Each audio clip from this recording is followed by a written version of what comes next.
बिस्मिल्लाहिर्रहमानिर्रहीम। आज जी मैं खुसूसी तौर पे मतलब मुनीर साहब के साथ हूँ।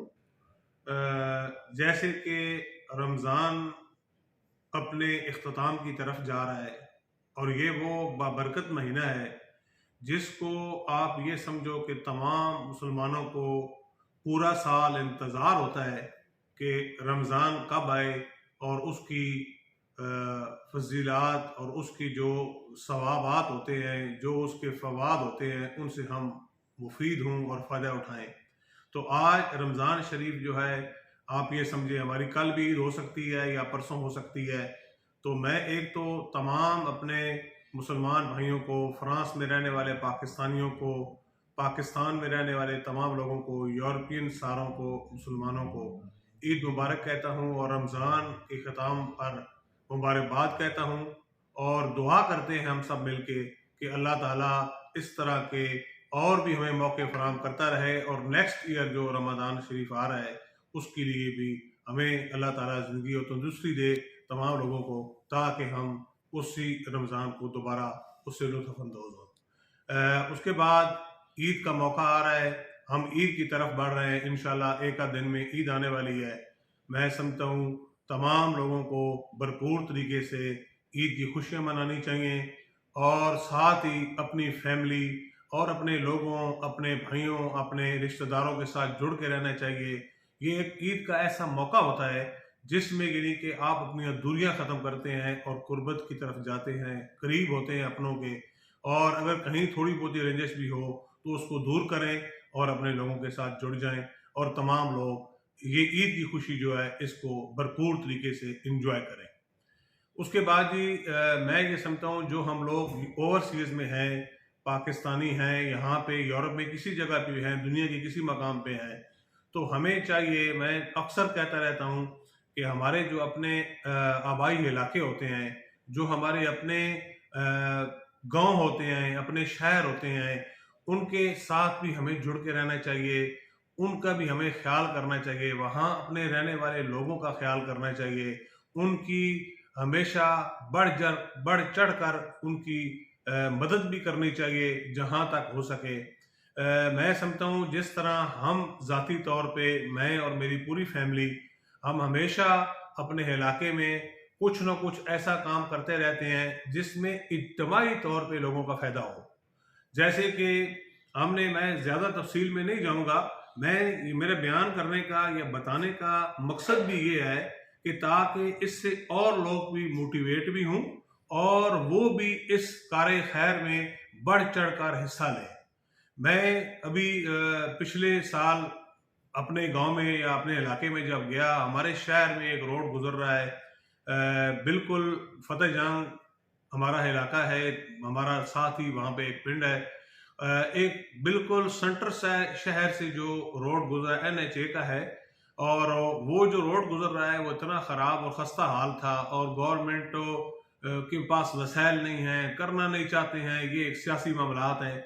लेकिन मैंने अपने तौर पे वो रोड पे तकरीबन आप ये समझें कि 1.5 किलोमीटर एक साइड पे और 1.5 किलोमीटर दूसरी साइड पे, समथिंग लाइक दिस, तो वो जो है ना पूरा रोड हमने अपने तौर पे, अपने खर्चे पे पूरा बनवा कर दिया, जिसमें पूरे इलाके ने उस बात को अप्रिशिएट भी किया और लोगों ने जहाँ पे, वहाँ दुकानदार थे, वहाँ पे लोगों के नुकसानात हो रहे थे, बेचारे धूल मिट्टी में सारा दिन बैठते थे, उनके लिए बहुत ही ये फायदेमंद हुआ।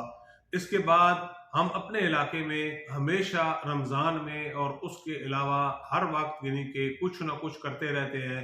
मैं तफसील में इसलिए नहीं जाना चाहता कि कुछ चीज़ें ऐसी होती हैं जो जिनको ज़्यादा हाईलाइट नहीं भी करना चाहिए, लेकिन अल्लाह ताला की तरफ से भी ये फरमान है कि अगर आप इस तरीके से और इस नीयत से करते हैं कि ताकि सुनने वाले लोग सुनकर उनका भी दिल करे और वो भी कुछ खैर कार में हिस्सा लें और करें, तो वो ज़रूर आप करें।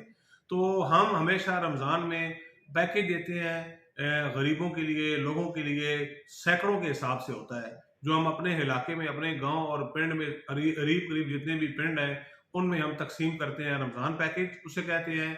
इसी तरह जब ये वबा आई कोरोना की, उसमें भी हमने ये समझो सैकड़ों के हिसाब से लोगों को, महीना, 2-3 महीने, 6 महीने तक हम कंटिन्यू लोगों को वो पैकेज देते रहें खाने पीने का, और साथ जो भी हो सकता है, जो भी हमारे पास तौफीक होती है, हम कैश भी देते हैं।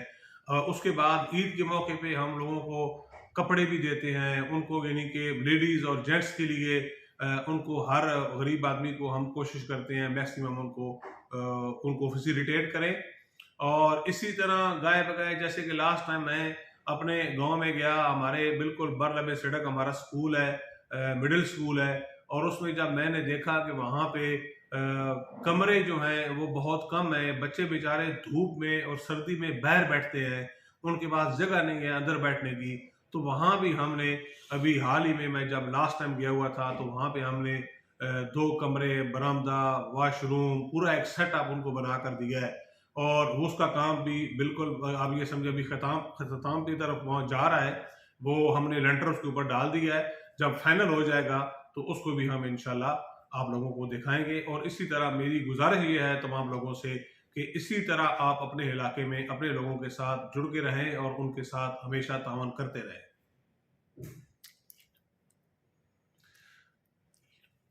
और मेरी तरफ से तमाम लोगों को ईद मुबारक हो, सब लोगों को ईद की खुशियाँ मुबारक हों, और अपने फैमिली के साथ हमेशा जुड़कर रहें। अहम इश्यूज हों या मुल्की और गैर मुल्की शख्सियात की प्रेस कॉन्फ्रेंसेस, हर लम्हा बाखबर रहने के लिए हमारा YouTube चैनल सब्सक्राइब करें। बावसूख ज़राए से मुसद्दिक़ा खबरों, तज्ज़ियों और तबसरों से मुस्तफ़ीद होने के लिए अभी हमारी वेबसाइट को विजिट कीजिए। इसके साथ साथ आप हमें फेसबुक पर लाइक और फॉलो भी कर सकते हैं। इसके अलावा हर टाइम ओवरसीज पाकिस्तानियों के हालात और मसाइल के हल को जानने के लिए हमारी ऐप भी डाउनलोड कर सकते हैं। हम कर रहे हैं आपको हर लम्हा बाखबर, क्योंकि है 39 न्यूज़ पर आपका एतबार।